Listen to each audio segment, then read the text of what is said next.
നമസ്കാരം.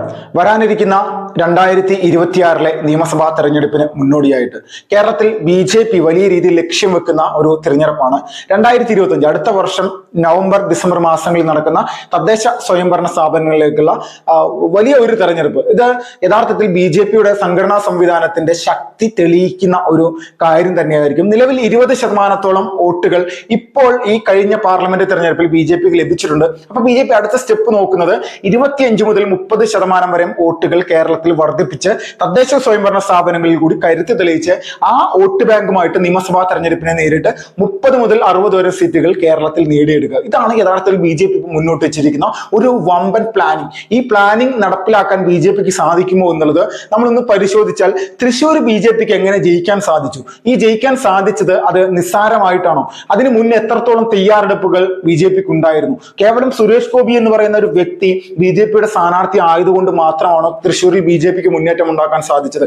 ഇപ്പോൾ ആലപ്പുഴയിൽ ശോഭാ സുരേന്ദ്രൻ ഉണ്ടാക്കിയ മുന്നേറ്റം അത് കേവലം 1,48,000 വോട്ടുകൾ മാത്രം ഉണ്ടായിരുന്ന ആലപ്പുഴയിൽ പോലും BJP 2,99,500 വോട്ടുകൾ നേടിയെടുക്കുന്ന ഒരു വമ്പൻ മുന്നേറ്റം ആലപ്പുഴയിൽ ഉണ്ടാക്കിയിരിക്കുന്നു. ഇത് തന്നെ ഒരു സംഘടനാ സംവിധാനവും അല്ലെങ്കിൽ BJP സംബന്ധിച്ച് ഏറ്റവും വോട്ടുകൾ കുറവുള്ള ആലത്തൂർ പോലും 1,00,000 പരം വോട്ടുകൾ നേടിക്കൊണ്ട് BJP ചരിത്രത്തിൽ ആദ്യമായിട്ട് വലിയൊരു മുന്നേറ്റം ഉണ്ടായി. അപ്പോൾ കേരളത്തിലെ മുഴുവൻ പാർലമെന്റ് തിരഞ്ഞെടുപ്പിലും BJP ഉണ്ടാക്കിയിരിക്കുന്ന മുന്നേറ്റം അത് വരുന്ന ത്രിതല പഞ്ചായത്ത് ഇലക്ഷനിൽ BJPക്ക് ഇതുപോലെ ഒരു വലിയ ഒരു കാഴ്ചപ്പാടോടുകൂടി പ്രവർത്തിക്കാൻ സാധിച്ചാൽ നിരവധി പഞ്ചായത്തുകളും മുനിസിപ്പാലിറ്റികളും ഒക്കെ BJPക്ക് ഭരിക്കാൻ സാധിക്കും. അതിന്റെ ഉദാഹരണം തൃശ്ശൂരിൽ BJP ഉണ്ടാക്കിയിരിക്കുന്ന മുന്നേറ്റം തന്നെയാണ്. തൃശ്ശൂരിലെ 44 പഞ്ചായത്തുകളാണ് തൃശ്ശൂർ പാർലമെന്റ് മണ്ഡലത്തിലുള്ളത്. ഇതിൽ 34 പഞ്ചായത്തുകളും BJP ഒന്നാം സ്ഥാനത്ത് ലീഡ് ചെയ്യുന്നു എന്നുള്ളത് കൂടി നമ്മൾ പരിശോധിക്കുമ്പോൾ മനസ്സിലാകും.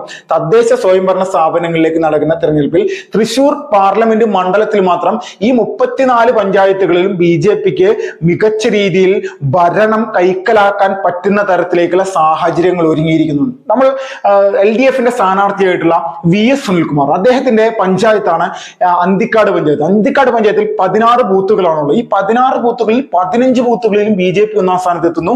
അതോടൊപ്പം ഈ VS സുനിൽകുമാറിന്റെ ബൂത്തിൽ 11 വോട്ടുകളുടെ മാത്രം ലീഡാണ് LDFന് നേടാൻ സാധിച്ചത്. അവിടെയും സുരേഷ് ഗോപി 11 വോട്ടുകൾക്ക് താഴെ മാത്രമാണ് എത്തി നിൽക്കുന്നത്. അപ്പൊ നമ്മളൊന്ന് ആലോചിച്ച് നോക്കണം, സുരേഷ് ഗോപി തൃശ്ശൂർ പാർലമെന്റ് മണ്ഡലത്തിൽ പഞ്ചായത്തുകളുടെ അടിസ്ഥാനത്തിൽ കണക്കുകൾ എടുത്തു നോക്കി എത്രത്തോളം വലിയ മുന്നേറ്റമാണ് ഉണ്ടായത്. ഇപ്പോ നിലവിൽ നാട്ടിക MLAയുടെ ബൂത്തിൽ പോലും BJP വലിയ മുന്നേറ്റം ഉണ്ടാക്കിയിരിക്കുന്നു. അതോടൊപ്പം തന്നെ നാട്ടികയും വാടാനപ്പള്ളിയും തളിക്കുളവും അടങ്ങുന്ന തീരദേശ മേഖലയിലെ ഏങ്ങണ്ടിയൂർ അടക്കമുള്ള പഞ്ചായത്തുകളിൽ പോലും BJP ഒന്നാം സ്ഥാനത്തേക്ക് കുതിച്ചു ചാടിയിരിക്കുന്നു. അപ്പോൾ ഈ കുതിച്ചു ചാട്ടം യഥാർത്ഥത്തിൽ വരാനിരിക്കുന്ന ത്രിതല പഞ്ചായത്ത് ഇലക്ഷനിൽ BJPയുടെ മുഖം തന്നെ മാറ്റും. അതിൽ തർക്കമില്ല. ചേർപ്പ് പോലെയുള്ള വലിയ പഞ്ചായത്തുകളിലെല്ലാം വലിയ രീതിയിലുള്ള മുന്നേറ്റം ഉണ്ടാക്കിയിരിക്കുന്നു. നിലവിൽ തൃശ്ശൂർ പാർലമെന്റ് മണ്ഡലത്തിൽ BJP ഭരിക്കുന്ന ഒരേ ഒരു പഞ്ചായത്ത് മാത്രമാണ് അവണിശ്ശേരി പഞ്ചായത്ത്. അപ്പോൾ ഇതുപോലെയുള്ള പഞ്ചായത്തുകൾ BJP ഒന്നുമല്ലാതിരുന്ന പഞ്ചായത്തുകളിൽ പോലും ശക്തമായിട്ടുള്ള മുന്നേറ്റം ഉണ്ടാക്കാൻ സാധ്യത. ശക്തമായിട്ടുള്ള മുന്നേറ്റം എന്നുള്ളതല്ല പറഞ്ഞ ഒന്നാം സ്ഥാനത്തേക്ക് BJP കുതിച്ചെത്തിയിരിക്കുന്നു. അപ്പോൾ ഈ കുതിച്ചു ചാട്ടമാണ് വരാനിരിക്കുന്ന ത്രിതല പഞ്ചായത്ത് ഇലക്ഷനിൽ നമ്മൾക്ക് കണ്ടു കാണേണ്ടത്. BJP എന്ന് പറയുന്ന രാഷ്ട്രീയ പ്രസ്ഥാനത്തിന്റെ സംഘടനാ സംവിധാനം ഉപയോഗിച്ചുകൊണ്ട് ജനങ്ങളെ സ്വാധീനിച്ചുകൊണ്ട് വോട്ടുകൾ കൃത്യമായിട്ട് താമര ചിഹ്നത്തിലേക്ക് എത്തിക്കാൻ സാധിക്കുമോ എന്നുള്ളത്. ഇപ്പോൾ തൃശ്ശൂർ കോർപ്പറേഷൻ BJPക്ക് കേവലം 6 സീറ്റുകൾ മാത്രം, 6 കൗൺസിലർമാർ മാത്രമാണുള്ളത്. ആ 6 കൗൺസിലർമാരും മാത്രമുള്ള തൃശ്ശൂർ കോർപ്പറേഷനിൽ പോലും ഇന്ന് ഏറ്റവും കൂടുതൽ ബൂത്തുകളിൽ വലിയ മുന്നേറ്റം ഉണ്ടാക്കി ഒന്നാം സ്ഥാനത്ത് തൃശ്ശൂർ കോർപ്പറേഷൻ ഏറ്റവും കൂടുതൽ വോട്ടുകൾ നേടിയിരിക്കുന്നത് BJP ആണ്. അപ്പോൾ ഇതേ വോട്ടിംഗ് ശതമാനം BJPക്ക് വരുന്ന തദ്ദേശ സ്വയംഭരണ സ്ഥാപനങ്ങളിലേക്ക് നിലനിർത്താൻ സാധിച്ചാൽ തൃശ്ശൂർ കോർപ്പറേഷൻ BJPയുടെ കയ്യിലിരിക്കും. ഒരു തർക്കമില്ല. തൃശ്ശൂർ പാർലമെന്റ് മണ്ഡലം പിടിക്കാമെങ്കിൽ എന്തുകൊണ്ട് തൃശ്ശൂർ കോർപ്പറേഷൻ പിടിച്ചിടാം? ഇത് തന്നെയാണ് ഇരിഞ്ഞാലക്കുട മുനിസിപ്പാലിറ്റിയും ചാവക്കാടും ഗുരുവായൂരുമുള്ളത്. ഗുരുവായൂർ മുനിസിപ്പാലിറ്റിയിൽ BJP 5000 വോട്ടുകളുടെ ലീഡാണ് ചെയ്തിരിക്കുന്നത്. 5000 വോട്ടുകളുടെ ലീഡ്. ഇത് തന്നെയാണ്, ഇതേ സാഹചര്യം തന്നെയാണ് ഇരിഞ്ഞാലക്കുടയിലുള്ളത്. ചാവക്കാട് മാത്രമാണ് BJP കുറച്ച് പുറകിലേക്ക് പോയിരുന്നത്. എന്നാൽ കഴിഞ്ഞ ഘട്ടങ്ങളിലെ തെരഞ്ഞെടുപ്പുകളൊക്കെ അപേക്ഷിച്ച് BJP വലിയ രീതിയിലുള്ള മുന്നേറ്റം ഉണ്ടാക്കി. അപ്പോൾ ഇങ്ങനെയുള്ള കണക്കുകളുടെ അടിസ്ഥാനത്തിൽ ഒരു കാര്യം നമ്മൾക്ക് എല്ലാവർക്കും വ്യക്തമായിട്ട് മനസ്സിലാക്കാൻ സാധിക്കും. ചരിത്രമാണ് BJPയുടെ മുന്നിൽ ഇനി വരാനിരിക്കുന്നത്. ആ ചരിത്ര നിമിഷമാണ്. ആ ചരിത്ര നിമിഷത്തിന് വേണ്ടിയിട്ടുള്ള ഒരു വമ്പൻ തയ്യാറെടുപ്പ് BJP ഉണ്ടാക്കിയെടുത്താൽ ഒരു തർക്കവുമില്ല. ഈ പഞ്ചായത്തുകളും ഈ മുനിസിപ്പാലിറ്റികളും എല്ലാം BJPയെ സംബന്ധിച്ച് നിസ്സാരമായിട്ട് BJPക്ക് പോക്കറ്റിലിടാൻ സാധിക്കും. ഒരു തർക്കമില്ല. തൂത്തുവാരുക തന്നെ ചെയ്യും.